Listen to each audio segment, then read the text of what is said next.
कोथिंबीर, लसूण, ओलं खोबरं, टमाटर हे मिक्सरमध्ये वाटून घ्यायचं। हा आपला कोलंबीचा मसाला तयार होईल। आपलं हे कोलंबीचं वाटण तयार आहे। कोलंबी स्वच्छ साफ करून आणि धुवून घ्यायची। कढईमध्ये थोडं तेल टाकून घ्यायचं, नंतर राई,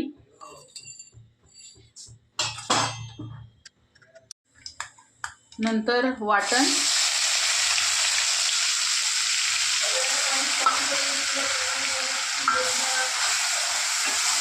एकदम परतून घ्यायचं तेल येईपर्यंत।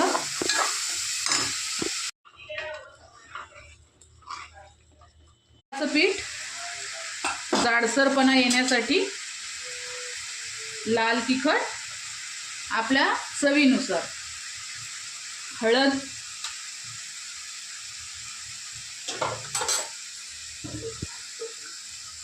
मीठ चवीनुसार,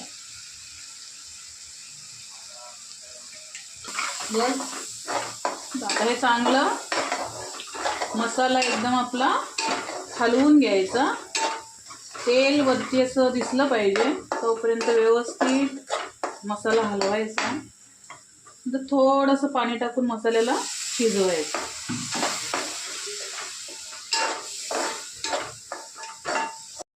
पाणी टाकून याला एक चांगली खळखळून उकळी येऊन द्यायची आणि मग कोलंबी टाकायची।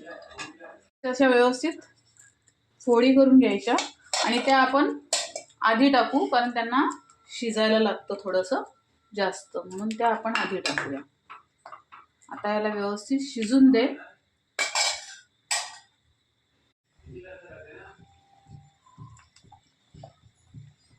आणि आता कोलंबीला चांगलं शिजेपर्यंत उकडवून घेऊ। झाली आपली कोलंबीची भाजी तयार।